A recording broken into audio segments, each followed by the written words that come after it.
Eu queria que você abrisse a sua Bíblia agora, eu vou só fazer uma reflexão. Gênesis, capítulo 3, verso 23. Eu quero no final orar por sua casa, por sua família, desejar a você um Feliz Natal. Nós só vamos nos ver agora no domingo e eu quero orar por sua casa e família. Mas Gênesis capítulo 3, verso de número 23. E o Senhor Deus, pois, o lançou fora do jardim do Éden para lavrar a terra de que fora tomado. E havendo lançado fora o homem, pôs querubins ao oriente do jardim do Éden e uma espada inflamada que andava ao redor para aguardar o caminho da árvore da vida. Feche seus olhos. Senhor nosso Deus e Pai, em nome de Jesus, continua falando conosco. Usa-me como um canal de bênção. Fala conosco, ó Pai, ministra sobre o nosso coração, em nome de Jesus. Amém. Glória a Deus. Eu quero falar um pouco sobre a importância do Cristo, do Salvador. Nós estamos aí há 2 dias da comemoração do seu nascimento. Se você conhece um pouquinho mais sobre isso, as informações sobre a data do nascimento de Jesus são extremamente contraditórias, certo? Desde por questões climáticas a outras situações, e isso é perfeitamente pertinente entendermos, porque dificilmente teremos datas tão precisas, principalmente por pessoas pobres. Se Jesus tivesse nascido num palácio, se Jesus fosse alguém rico, poderoso, um César, por exemplo, é mais do que provável de que objetos de sua posse teriam sido encontrados. Sua casa e moradia seria descoberta com um sucesso muito grande, porque sempre os ricos receberam mais notoriedade. Por que é que nós temos problemas quando vamos identificar lugares, datas e outras situações envolvendo Cristo? Porque ele não era alguém rico, porque ele não era alguém que as pessoas achavam relevantes. Porque todas as vezes que pessoas relevantes, por exemplo, nós temos mais peças particulares para comprovar a existência do rei Tutankhamon, ou um faraó egípcio, talvez um dos mais famosos, ainda que não seja o mais importante, mas por causa de sua tumba, de seu sarcófago, de seu luxo e de tudo aquilo que foi encontrado no Vale dos Reis. Quando nós olhamos para tudo isso, o que nós precisamos entender é uma coisa muito simples, é que Jesus nasceu para pagar uma dívida que nós não tínhamos como pagar. Se isso foi no dia 23, no dia 25, se foi em dezembro, se foi em janeiro, se foi em junho, isso não muda nada, ok? Se sua fé é pautada numa data precisa de algo que aconteceu, eu quero lhe dizer de uma forma muito categórica, ainda está te faltando muita fé para andar com Deus. Se precisamos abrir a nossa mente e ter maturidade, precisamos ampliar nossa visibilidade acerca de coisas que tangem a nossa fé. Pastor, por que é que Deus é o Todo-Poderoso, é onisciente e coloca uma árvore limitadora no jardim do Éden? Porque preste atenção, Ele é o Todo-Poderoso, sim. Ele é onisciente, sim. E pode fazer o que quiser, inclusive corrigir o erro de uma criatura como a de Adão. 1 Pedro diz que o sangue de Cristo já era conhecido antes da fundação do mundo. Ou seja, antes do homem pecar, já havia um planejamento para que ele fosse resgatado. E por que isso? Porque Deus está no controle de todas as coisas. Ah, pastor, mas eu acho isso injusto. Como uma mente tão limitada e pequena como a nossa quer fazer uma avaliação da justiça de Deus? Eu não consigo entender questionamentos. Às vezes eu confesso a vocês, nunca gostei de uma retórica, ou seja, de um discurso impecável, recheado de palavras belas, bonitas. Eu sempre procuro simplificar. E por isso, muitas vezes, sou chamado e taxado de simplista, de alguém que detém pouco conteúdo, porque procuro facilitar o conteúdo para as pessoas. Mas eu preciso que você entenda, muitas vezes, seu posicionamento mediante a sua fé. O que nós temos é um problema sério com o pecado. E por causa disso, o texto que lemos diz que Deus coloca o homem para fora do jardim. Deus coloca um anjo para guardar uma árvore, que se ele comesse o fruto, ele voltaria a ser eterno. Por causa do erro que ele cometeu. Um erro em que Deus tem o total controle. A verdade é essa. E se você não gosta desse tipo de coisa, entenda. É só a mudança de postura e de posicionamentos, e elas podem nos livrar de mais de 90% das tragédias que nos abatem. As maiores adversidades que enfrentamos na nossa vida não são mortes e questões climáticas, não. Os maiores problemas são nossas escolhas, nossos relacionamentos, a dificuldade que temos de nos manter em obediência a Deus. Então quer dizer que você não perdeu sua casa, você mora num ambiente alto, você não perdeu ninguém com Covid, então tá bom. Então você vai me dizer que por causa disso sua vida é perfeita? Não. São fatalidades que abateram algumas pessoas que, aliás, nem precisavam ser fatais. Se cumprisse determinados protocolos e determinadas estruturas que precisavam ser cumpridas, mas por negligenciarem muitas vezes isso, e muitos religiosos, até mesmo por sobrepor a fé a uma informação médica e uma questão de saúde, acabaram pagando com sua vida. O que para Deus, diga-se de passagem, se for para Ele, o prejuízo é zero. Porque nós estamos aqui com Ele, vamos sair daqui, vamos morar com Ele na Jerusalém Celestial. A Bíblia diz que Deus tem prazer na morte do justo. Então, queridinho e queridinha, não dá mole, porque Ele está afinzão de levar a gente. Entendeu? Quem vai ficar chorando é seu marido, sua esposa, seus filhos, mas Deus vai estar sorrindo, dizendo, e chegando lá vai ouvir, nós vamos ouvir: vinde bendito do meu Pai. Pensa, Jesus te recebendo. É maravilhoso, ainda que ninguém queira ir. O que nós temos aqui é um problema com a vida eterna. Mas é importante nós olharmos, nós estamos no 24, dá para voltar para o 21?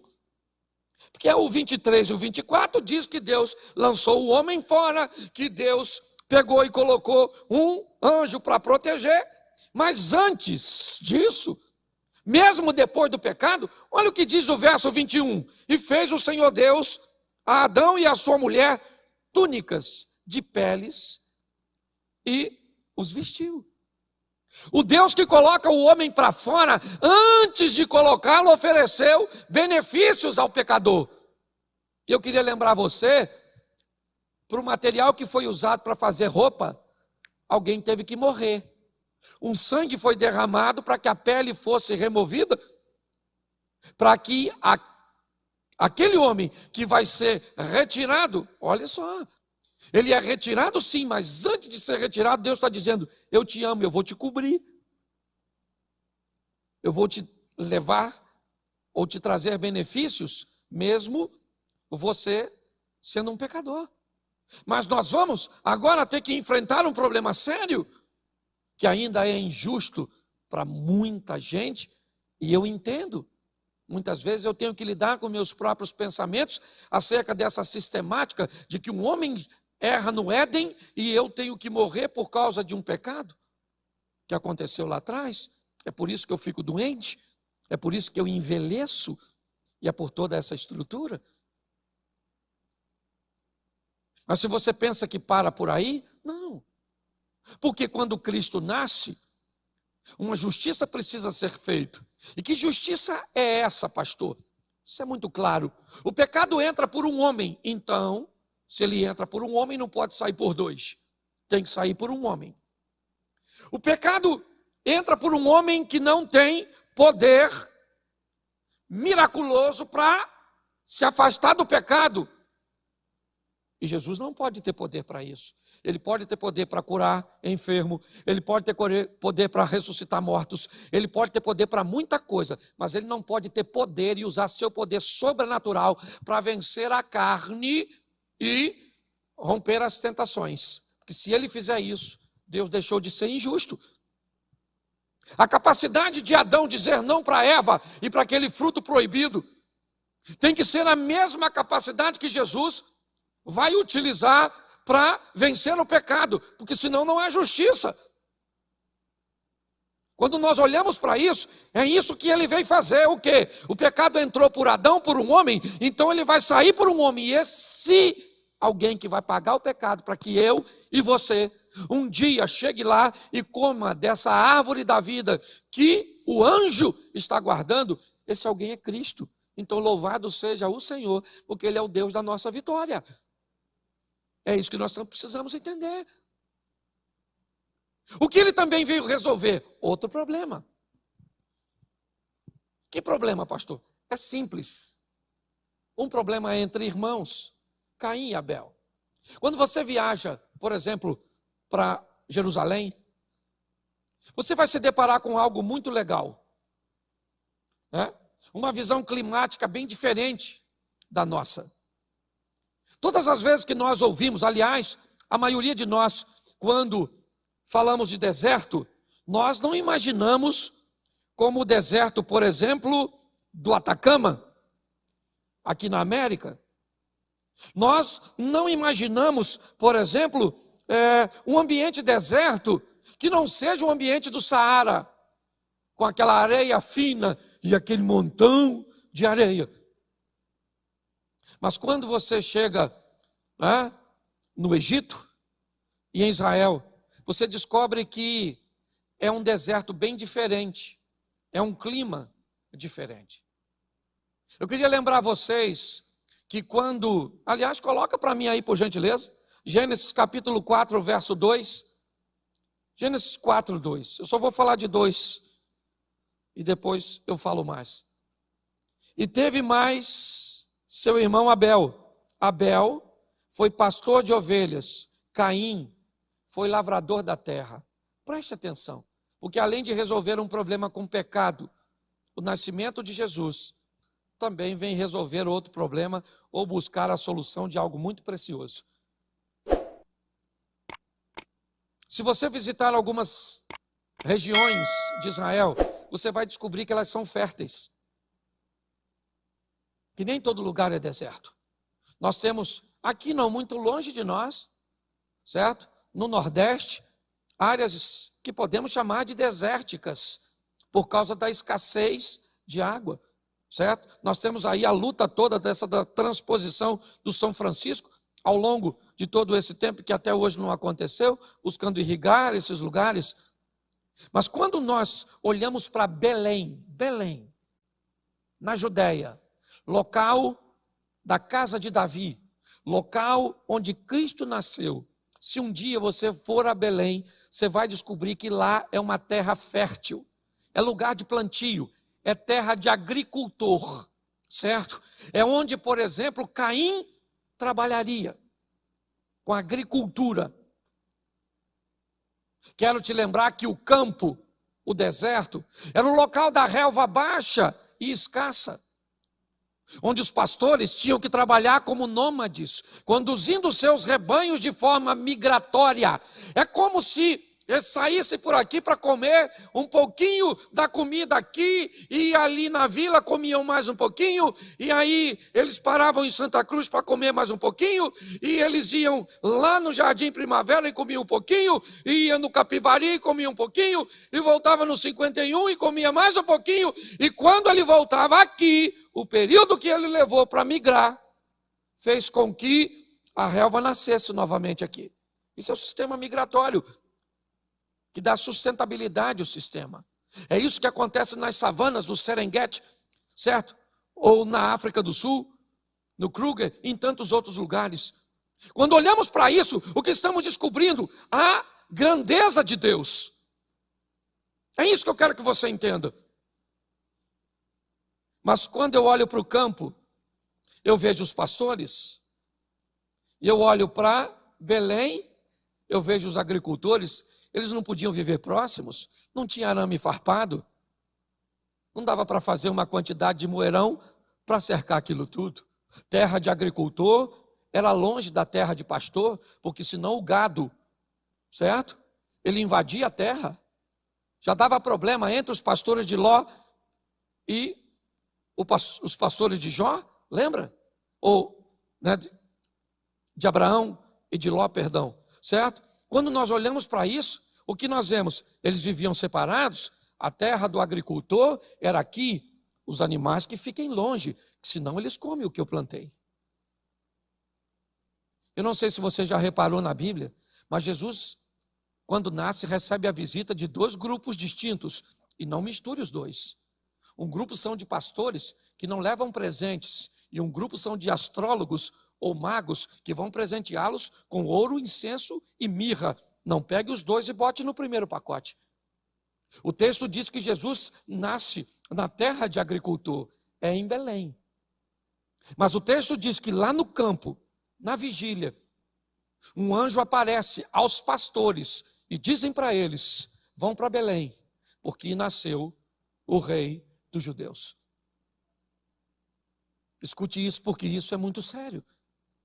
Quando Jesus nasce, ele manda o pastor vir visitar a terra do agricultor, porque Jesus nasceu também para unir novamente aquilo que foi quebrado lá atrás entre dois irmãos, um pastor e outro agricultor. Quando nós olhamos para tudo isso, o que eu quero que você saia daqui hoje entendendo é que o que Jesus fez, ele veio organizar as coisas, sabe? Ele veio consertar as coisas. Sabe, você olhar para o Apocalipse e diz: ao que vencer, comerá da árvore da vida que está no meio do paraíso de Deus. Por isso a Bíblia diz: aquele que crer em Cristo, ele será salvo. Mas aquele que não crê, ele já está condenado. Ele não vai ser condenado. Note, o que crê está salvo. Mas o que não crê já está condenado sem Cristo. Uma condenação prévia. Quando nós olhamos para tudo isso, o que eu descubro? Que pessoas podem mudar a sua vida, pegando esse Cristo, que nós vamos comemorar na virada de amanhã para depois, e trazê-lo para a minha vida, como um colono. Sabe o que é um colono? Você sabe por que você fala português? É porque alguém saiu de Portugal numa caravana, certo? Para chegar aqui. Se você quer colocar Colombo, você faça do jeito que você quiser. Agora você aprenda e sabe disso. Quem colonizou aqui foram portugueses. Quem chegou no Chile, Argentina, certo? Nos hispanos foram os espanhóis. Você vai lá em cima, no Brasil tem uma ilhazinha pequena, um lugarzinho pequenininho, certo? A Guiana, que foi colonizado pelos ingleses. Porque quem coloniza traz a cultura de onde veio. E foi isso que Jesus fez. Acorda, igreja. Acorda. Ele saiu do céu para trazer a cultura do céu para onde? Para mim, para minha casa, para minha vida, para minha igreja, para minha comunidade, para os meus negócios. Eu não estou dizendo que vai ser fácil. Eu só estou querendo que nós venhamos entender quem Ele é e o que Ele pode proporcionar. Minha proposta é levar sua vida, sua casa, sua família para outro nível.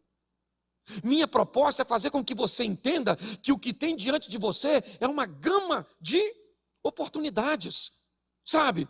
Oportunidades que outros vão deixar passar, e se você também deixar passar, vai passar. Você quer olhar para trás e dizer para mim: poxa, pastor, mas eu acho muito difícil, porque olha só, eu tenho um amigo meu que o pai dele tem dinheiro e paga a faculdade dele com facilidade, ele anda num carro legal e ele tem tudo de mão beijada. Eu acho isso uma injustiça. Eu entendo. Eu só vou te perguntar, por que é que esse rapaz que tem tudo hoje tem o que tem? Será que não é porque o avô dele trabalhou mais que o seu avô? Será que o pai dele não trabalhou mais do que o seu? Será que alguém não se dedicou, não estudou, não se preparou, não fez alguma coisa que um dos seus ancestrais não fez?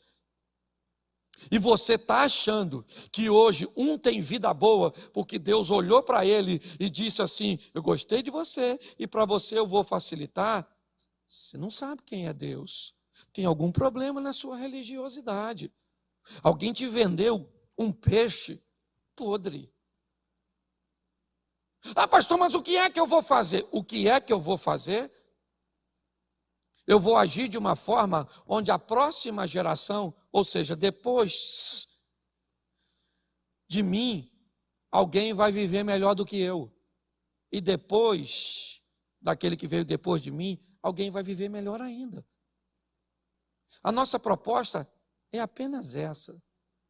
Nossos joelhos têm que estar onde a Bíblia diz que tem. Ok? Está lá. Orai sem, é isso aí. Isso aqui vai estar dobrado para clamar os céus. Mas isso aqui, que são minhas ações, não vão estar trabalhando contra o meu joelho. Porque tem gente que dobra o joelho para orar, mas são sabotadores de seu próprio casamento, sabotadores de seus próprios estudos, sabotadores de seus próprios filhos. São pessoas que fazem tudo errado. Pô, pastor, então o senhor está querendo dizer que orar está errado? Não. Eu estou dizendo que Deus nos chamou para o equilíbrio. É isso aqui trabalhando junto com isso aqui. Isso aqui faz o que eu posso, isso aqui faz o que eu não posso. Isso aqui me dá forças para lutar contra o que isso aqui está querendo fazer de contrário ao que Deus está determinando. Aí nós vamos para o próximo nível. O que não pode é você ter vivido um divórcio e agora está casado de novo e está fazendo a mesma coisa que fazia antes. Não pode. É inadmissível que seu casamento não seja 200% muito melhor do que foi o anterior. E olha que vocês sabem o que eu penso em divórcio. Não é possível. Nossa proposta, você quer caminhar no projeto Recomeçar? Sabe, às vezes eu me pergunto, e me permita abrir o coração para vocês, se é para nós irmos para um lugar, para fazermos uma igreja para 3, 4 mil pessoas, será que nós queremos tanta gente assim? Eu gostaria se fosse todas com o propósito de ir para o próximo nível, de viver o fantástico, o sensacional, o incrível.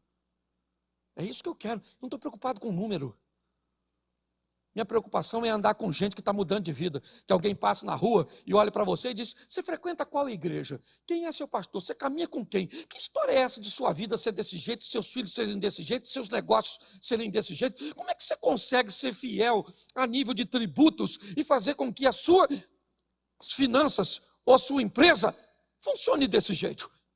Como é que você consegue ser feliz ou criar seus filhos nesse tipo de ambiente? É porque eu não crio sozinho, eu não administro sozinho, eu não vivo sozinho, eu vivo do lado de Deus. E Deus pode fazer o que eu não posso. Gente, acredita nisso. Acredite nisso.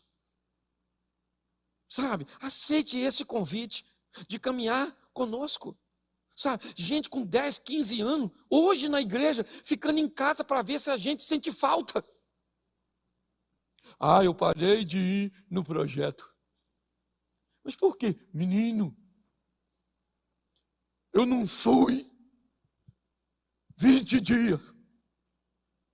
Ninguém veio me procurar. O que é? Você estava doente? A informação não chegou? Desculpa. Não, só queria que notasse. Aqui nós temos pastor, não é babá. Você está entendendo? Nós temos que amadurecer, gente. E para a próxima fase da vida. É isso que eu quero. Porque você está a fim de ir para o céu, eu também estou. Mas deixa eu falar uma coisa para você. Antes de ir para o céu, eu estou querendo fazer o que a Bíblia diz. Trazer o céu para a terra. Seja feita a tua vontade assim na terra como... vamos, Pai Nosso? Pai Nosso que está nos santificado, seja o teu. Vamos lá. Faça o quê? Não. Repita o tal do venha a nós. Espera aí. A frase está dizendo o quê? Ué, não, venha a nós o seu?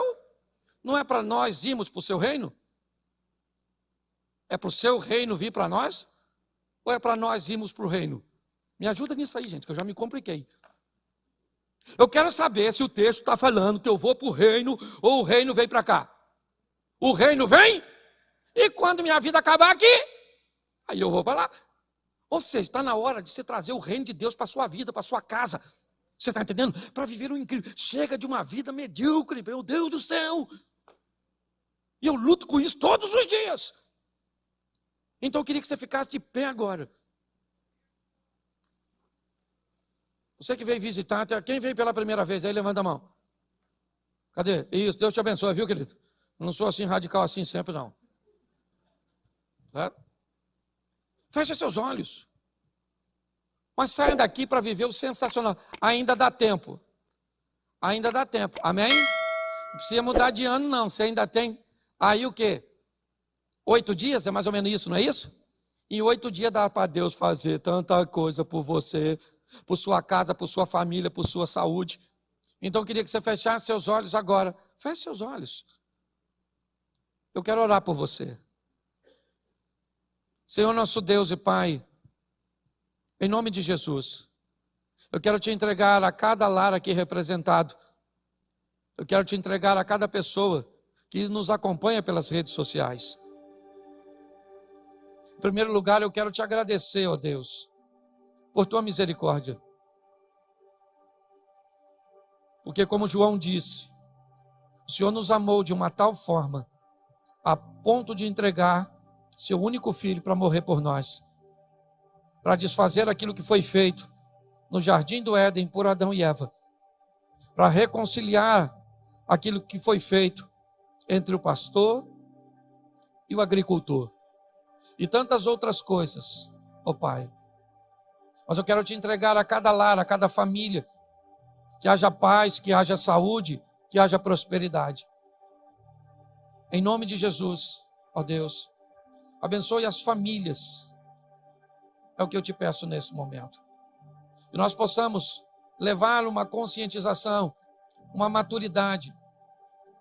Que possamos parar para refletir um pouco mais sobre questionamentos ou questionamentos de gente que não sabe nada a teu respeito, ó Deus. Mas que muitas vezes, por liderar uma sala de aula, por ter um posicionamento no magistrado, se acha no direito de questionar a nossa fé. Que com muito respeito,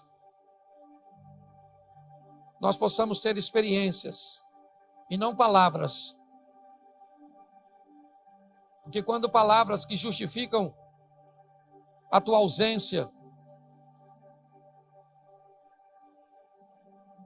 são confrontadas por experiências que falam da tua existência, contra fatos não há argumentos. Abençoa as nossas crianças, os nossos adolescentes, os nossos jovens. Abençoa os jovens casados. Abençoa os nossos casais, os nossos idosos, os nossos empresários. Abençoa as mulheres, os homens. Abençoa esse povo que o Senhor tem direcionado para estar aqui conosco. E que precisam, ó Deus, capturar a nossa visão. Entender o nosso propósito para caminhar conosco. Que Teu Espírito Santo esclareça o que queremos, onde estamos e para onde queremos ir. 2021 vem aí. E ele vai ser o melhor ano da nossa vida. Nós vamos crescer como nunca crescemos. Nós vamos prosperar como nunca prosperamos. Nós vamos fazer como nunca fizemos. Mas nós vamos Te adorar como nunca Te adoramos. Nós vamos orar como nunca oramos. Muito obrigado pelo Teu amor e carinho. Continua conosco. Que o Espírito do Natal, do nascimento do Salvador, esteja em cada coração. Que o grande amor de nosso Deus, Pai, a graça de nosso Senhor e Salvador Jesus Cristo e as doces consolações do Santo Espírito de Deus seja para com todo o povo do Senhor e todos digam amém. Porque todo aquele que invocar o nome do Senhor será salvo. Como, pois, invocarão aquele em quem não creem? E como crerão naqueles de que não ouviram? E como ouvirão, senão a quem pregue? E como pregarão, se não forem enviados? Como está escrito: quão formosos os pés dos que anunciam o evangelho de paz, dos que trazem alegres novas de boas coisas. Mas nem todos têm obedecido ao evangelho, pois Isaías diz: Senhor, quem creu na nossa pregação? De sorte que a fé é pelo ouvir, e ouvir pela palavra de Deus. Romanos capítulo 10, versículo 13 ao 17.